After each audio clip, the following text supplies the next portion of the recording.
RA 8980,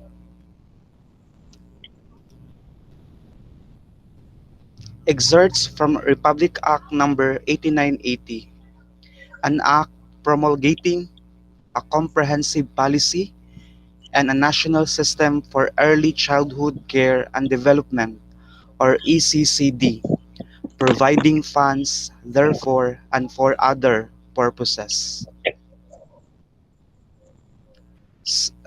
Be it enacted by the Senate and House of Representatives of the Philippines and Congress assembled. Section 1, short title, this act shall be known as the ECCD Act. Section 2, declaration of policy. It is hereby declared the policy of the state to promote the rights of the children to survival, development, and special protection with full recognition of the nature of childhood and its special needs, and to support parents in their roles as primary caregivers and as their children's first teachers. The state shall institutionalize a national system for early childhood care and development, or ECCD, that is comprehensive, integrative, and sustainable, that involves multi-sectoral and interagency collaboration at the national and local levels, among government, among service providers, families and communities, and among the public and private sectors, non-government organizations, professionals, associations, and academic institutions. So this act is not only intended for the public sector but also intended for private sector. For example, the non-government organizations or NGOs. This system shall promote the inclusion of children with special needs and advocate respect for culture diversity. So, the point of this is the main point of this program is all about to promote the children's needs and to promote respect for cultural diversity. It shall be anchored or complementary strategies for ECCD that include service delivery for children from conception to age 6. So that's why when we when we from the womb of our mother, uh, the barangay health organizations or government uh, provides health program for our mother, for the betterment or for the good of our mother. Example, uh, the mother should attain or should comply a prenatal period in order that the mother can maintain or uh, protect against uh, against the bacteria of when when the mother uh, bearing a child in their womb. Educating parents and caregivers. So the government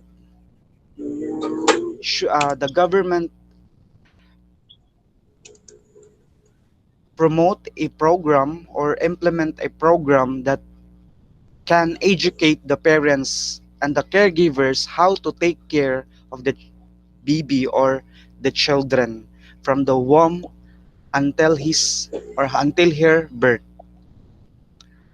Encouraging the active involvement of parents and communities in ACCD programs, raising awareness about the importance of efforts and the improvement of the quality of life for young children and families.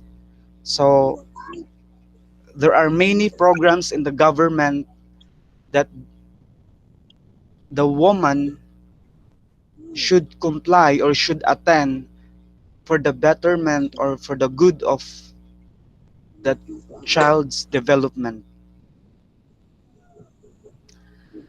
Section 3, the objectives of the National Early Childhood Care and Development or ECCD. So to achieve, so there are, this act are many objectives, and one of these is, one of our reports is to discuss what are those objectives of this National Early Childhood Care and Development Program. What are the objectives? Why this program should be implemented in our community, especially in our country. Number one, to achieve improved infant and child survival rates by ensuring that adequate health and nutrition programs. So the government provides or ensured the health and nutrition programs. If I could still remember during the days during my childhood, uh, the government provides or give us a vitamins, and it will take us, no, as during in my childhood days. So uh, for example, also the feeding program, uh, mga bakuna also nga dapat dapat ay pabakunahan ang mga bata para iwas sakit. So that was also one of the programs of the government, no, to give a vaccine, any vaccine that for the good of our children. Next, to enhance the physical, social, emotional, cognitive, psychological, spiritual, and language development of young children. Uh, when you see physical, it's all about our body. Social, to enhance the social aspect of every children. That is why uh, in our in my days that uh, we have to mingle, or we have to socialize other children, so that we can build trust and confidence uh, among among and within ourselves to other people, to other children. Emotional, the government provides the needs of the emotional aspect of every child. Uh, if if the family of the child were broken, then the government provides an advice and whatever that the government can do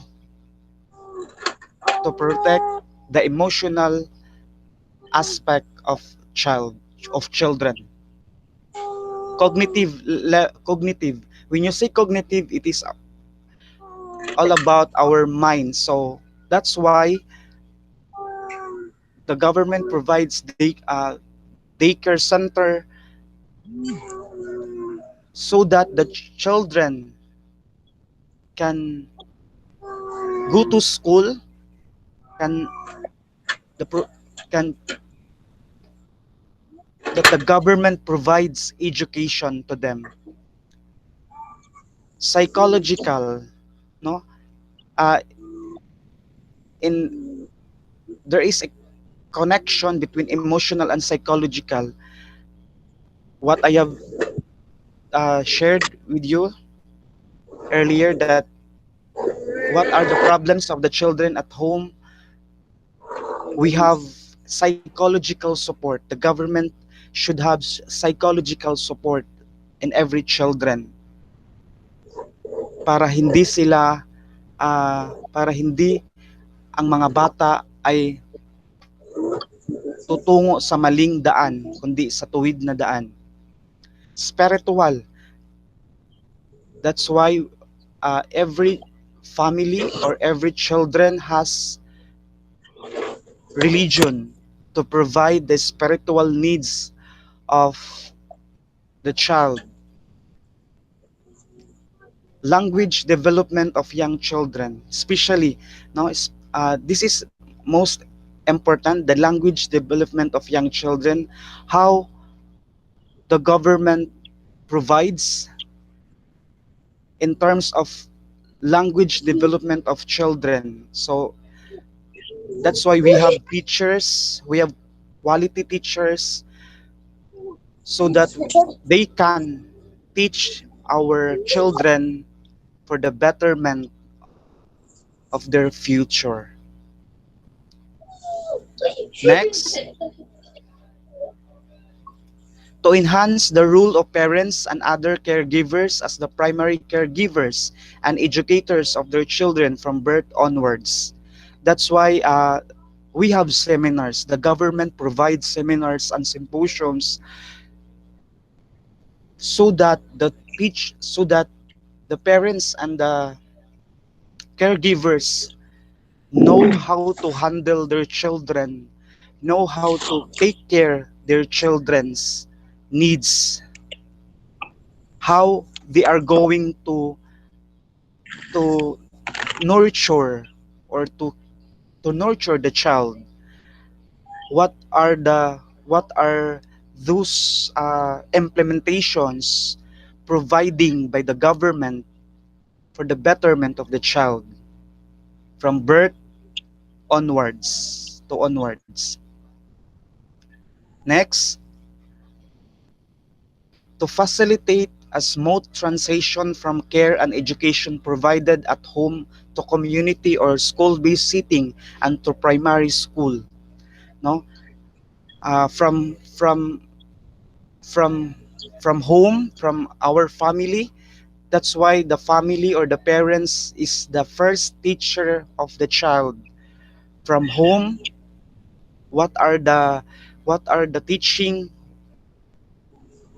from home by the parents of their children towards their children? It should be extended, and it should be it it it should be to go to school based setting. No, what are the teaching from home? It should be practice, no, to the school based setting and to the primary school. No, that's why the parents is the first teacher, the mother or the father is the first teacher of at home.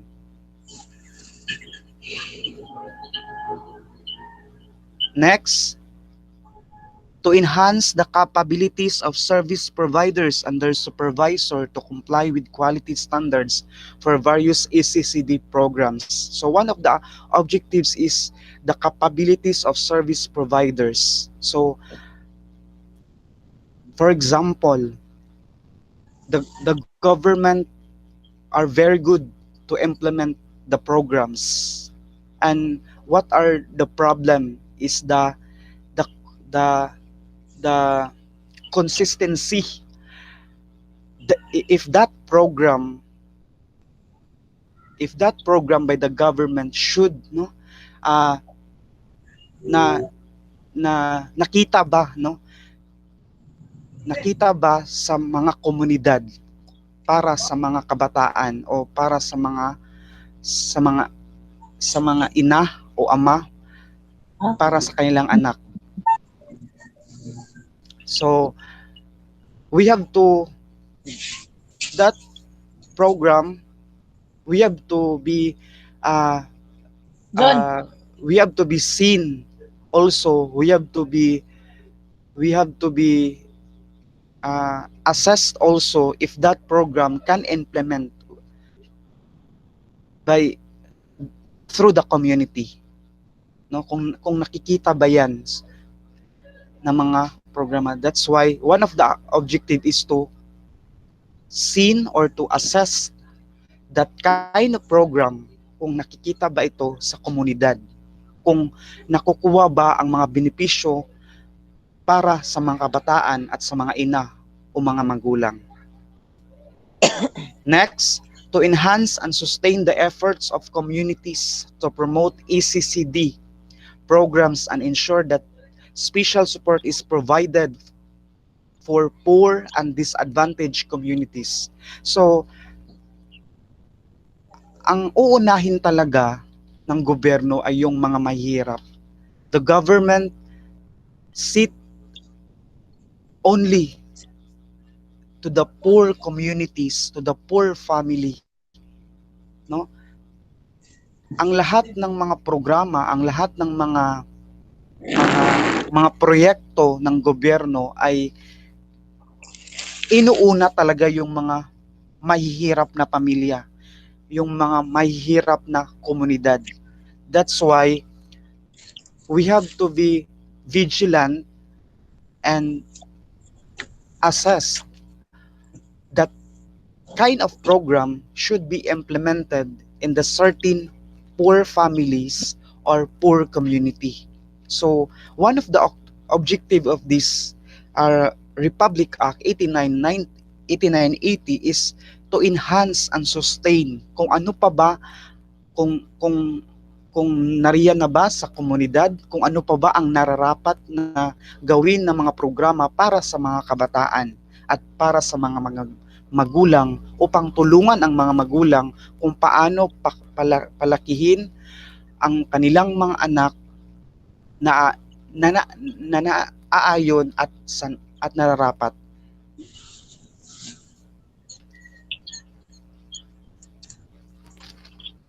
Ah, ang ang programa ito ay para talaga sa mga kabataan at sa mga ina o mga magulang na matulungan ang mga mahihirap na pamilya at mahihirap na komunidad, no? That is why uh, sa ating lipunan ngayon ay ang gobyerno ay nagbibigay ng ng mga programa para sa mga kabataan, especially in education purposes, no? Sa lahat naman siguro ng mga barangay or dito sa ating bansa ay meron ng mga daycare center to provide the education for the children, no, na uh, ang na itong edukasyon ay libre para sa mga kabataan na mag-aaral na walang pambayad sa mga pribadong eskwelahan. And also, the government provided, no, a program para sa kalusugan ng mga kabataan. That is why sa maliit pa lamang tayo ay pinababakunahan na tayo. We undergo vaccines, any vaccines for our health and for the benefit of our children and us, no, as a children, no, na naranasan din natin. So yun lamang po ang aking paksa at ipapasa ko na sa aking kasamahan na si Ate Lumani ang kaniyang to continue our report, Sir Balana. Ate Lumani. Good afternoon, Sir Belana. Good afternoon, Ryan. In continuation with the report of Ryan Lunoy,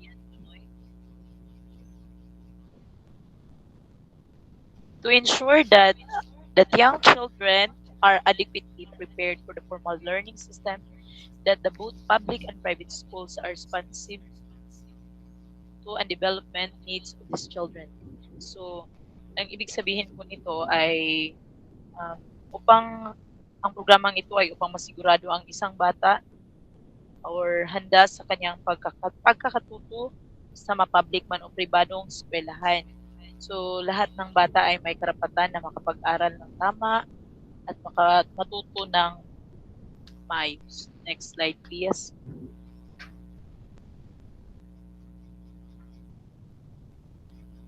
To, to establish an efficient system for early identification, prevention, referral, and intervention for the development disorder and disabilities in early childhood, and to improve the quality standard of public and private ECCD programs through but not limited to a registration and credential system for ECCD providers.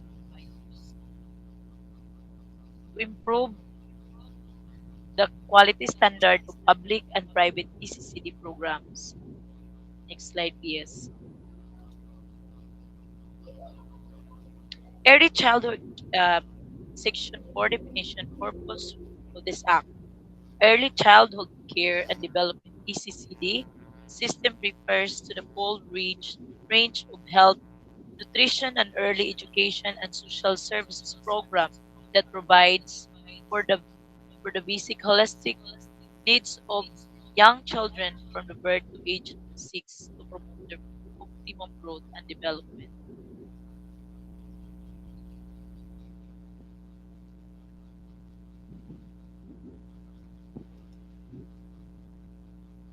Center-based programs such as the daycare services established under Republic Act 1669-72 is a public and private preschools, kindergarten, and school-based program, community or church-based early childhood education programs initiated by non-government organization or people's organization, workplace-related child care and education program, child minding centers, health centers, and stations. Number two, home-based program. Home-based programs such as the neighborhood-based playgroups, family daycare programs like family daycare programs, parent education, and home visiting programs. Next slide, please. ECCD service providers include the various professionals, paraprofessionals, and volunteer caregivers who are directly responsible for the care and education of young children through the various center and home-based program. Um, they include but not limited to the daycare workers, teachers aiders, rural health midwives, social workers, community health workers, barangay nutrition scholars, parent effectiveness service volunteers, child development workers, and family daycare providers. Next slide, please. ACCD curriculum. ACCD curriculum refers to the age appropriate and developmental appropriate educational objective, provide programs and activities, organize learning experiences, and recommended learning materials.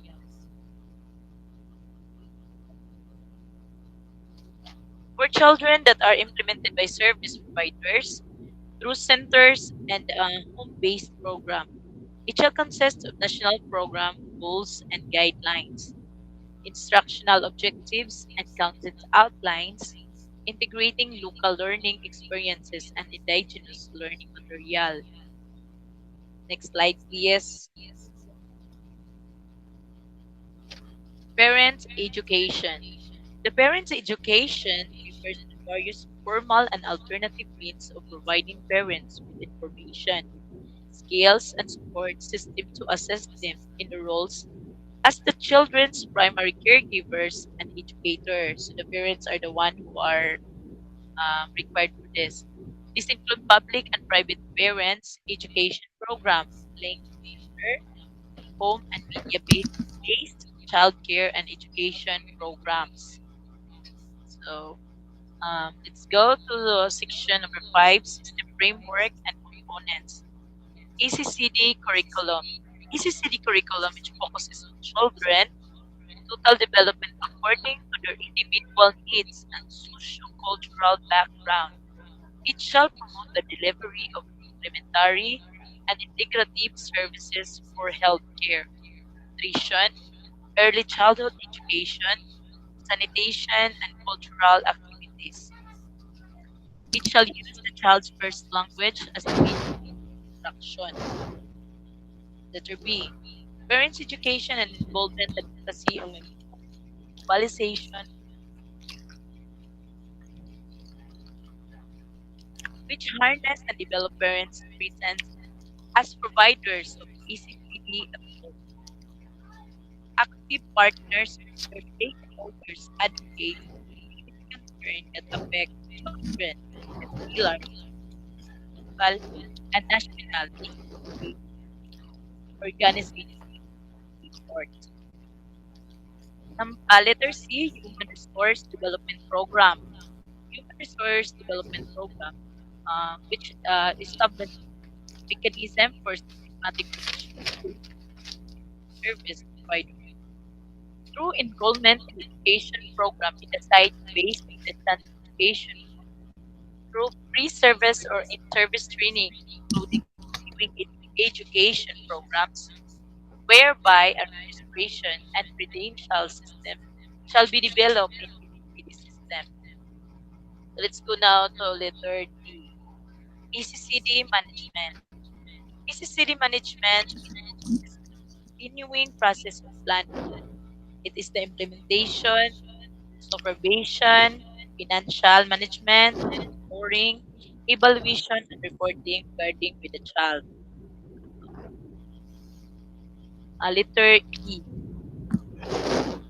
Quality standards and accreditation, which ensure that each component in ECCD systems complies with the national quality standards.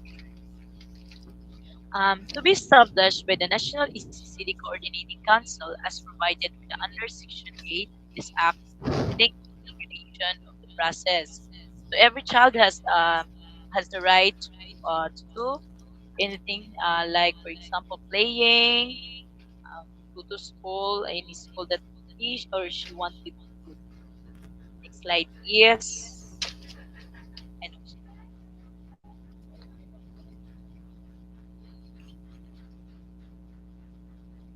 establishment of ECCD system. The national ECCD, the national ECCD system shall be established in at least 3 regions. Each year to be determined by the National ECCD Coordinating Council to achieve national coverage over a 5 years period. Next slide, please. Wala na te. Ikaw Ay, na lang ang imo na lang dayon kuan unsa imong gusto pa nimong idagdag sa imong report para mas masabtan. okay. So, Republic Act 1890 or ECC, also known as ECCD Act. ECCD Act defined as the right of children to survival, development, and special protection with the full recognition of the nature of childhood and its special needs and support with their parents and or the caregivers. So, every child has the every this act is is as what I have learned that of our report a while ago that this act is to protect every right of the children. And any additional, Lunoy?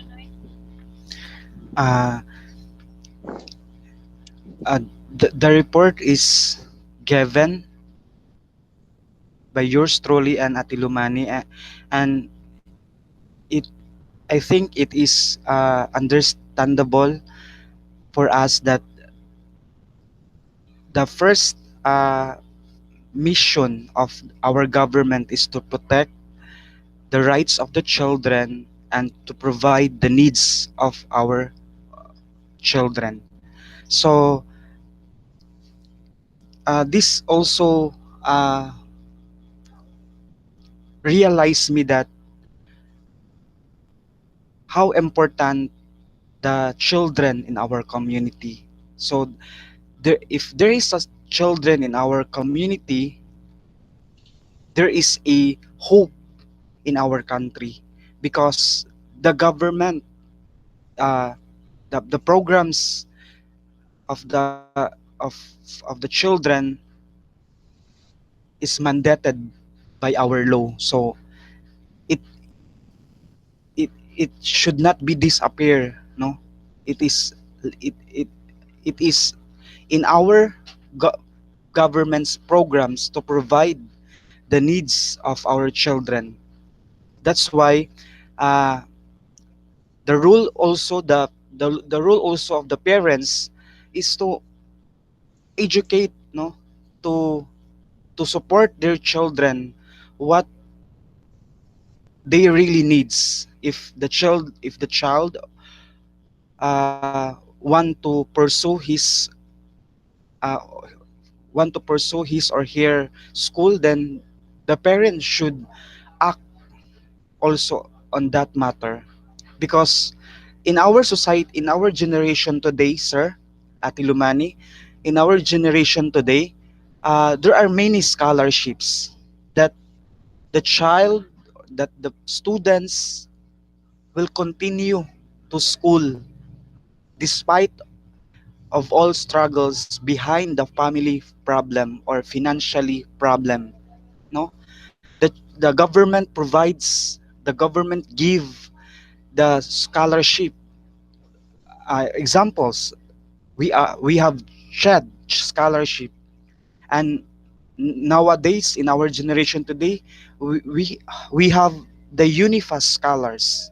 So that example, that example of that program is very good for the needs of our children to continue the rights to educate of our children to continue to school, no. But there is a problem, no, about implementations, how who is the most capable to that kind of scholarship. Kay in our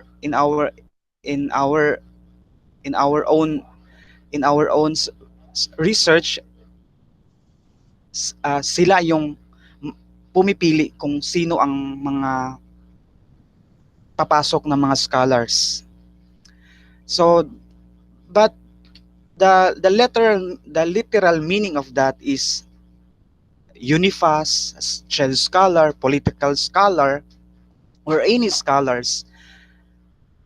That is very good implementations to provide, to continue to provide not only for the childhood days, but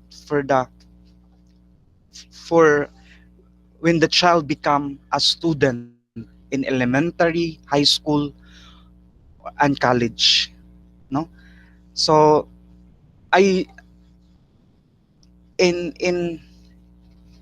in studying in our report, no, we are so lucky, no, that in behalf in our myself that the government provides programs during in my childhood days, during in the womb of my mother. The government provides programs for the betterment, for the health, and for the good of us. That's all. Do you want to add, Atilumane? I have something, right? Ang ACC pa rin ay isang isyung hindi mainit at hindi pansinin, Ryan, base sa aking nakuha ng mga impormasyon ng media, hindi pansinin ng media. Kaya hindi katakataka na hindi rin ito natutuon ang atensyon ng mga kandidato o kahit pa mga kasalukuyan nakaupo sa pwesto. Hindi naman kasi kasi yung mga ibang ang mga kabataan kasi ay hindi nakakabuto siguro, kumbaga hindi natutuon yung atensyon ng mga politika, um, Politiko. politiko. Marami kasing mga challenge group ay upang maisama ang kapakanan at agenda ng mga bata sa kanilang plataporma. Pero kaunti lang ang nagbibigay ng kanilang commitment na isulong ang kapakanan ng bata kapag sila ang inaalok. Ito ang may datos dito kasi na dapat tingnan ang mga politiko sa bilang ng mga batang wasted o kulang ang timbang. Kaya tumataas kasi, bawat taon kasi ay tumataas yung mga bata na malnourished, yung mga bata na napapabayaan na lang. Kumbaga, yung programang ECCD kasi, ito yung Republic Act noong 2000 na nagsusulong ng komprehensibong pulisiya at sistema para sa early childhood care and development. Ngunit kulang pa rin ang batas na ito upang tunay na makalinga o maalagaan ang mga kabataan, lalo na ang maralita na kinakailangan nila ng mga aksyon. Mayroon nga akong naano doon sa paghahalongkat ko pala ng ating report na paano na lang ang kinabukasan ng mga kabataang ito kung mapapabayaan ngayon pa lang. So dapat sa programang ECCD, itong sinusulong natin na Republic Act 8980, sinusulong talaga dito na proteksyon talaga ng kabataan ang sinusulong ng Republic Act na ito. Yun lang. Thank you. Ah, para naman sa akin na Tilumani, ah, that program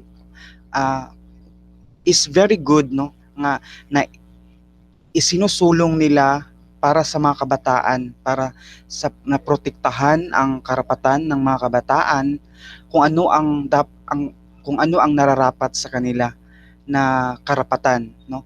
I think the government provide on that. Pero kagaya nga ng sinabi mo, Ate Lumani, na sa ah, sa population ng ating bansa ngayon ng mga kabataan, no, maisa sa isip ko, why those children, no, bakit meron pang mga bata na nasa lansangan, why those children ay nagugutom pa, no? Maraming mga bata na nagugutom pa, na nasa lansangan, no, na hindi na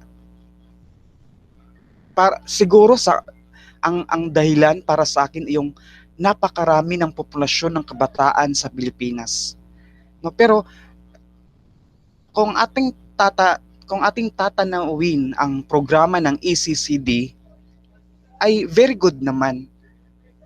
Pero ang tanong kasi niyan, kung paano ba ito na-address not just only for the poor families, not just only for the poor community, but for those children na nandoon sa lansangan. So, I don't know sino kaya ang merong pagkukulang. Bakit nga napaisip ako ngayon kung bakit may mga bata pa na nasa lansangan na nagugutom. Pwede kayang rason o dahilan ang pamilya, dahil sa pamilya, wala silang pamilya. So that's why the government should replace to provide the needs, to provide the protection those children na nandoon sa lansangan, na walang pamilya, walang nag-aalaga. Yun yung katanungan ko, yun yung tanong ko o katanungan ko sa aking sarili ngayon, ate, na meron naman tayong programa under ECCD Mm. na hindi pa, iwan ko kung paano sasagutin.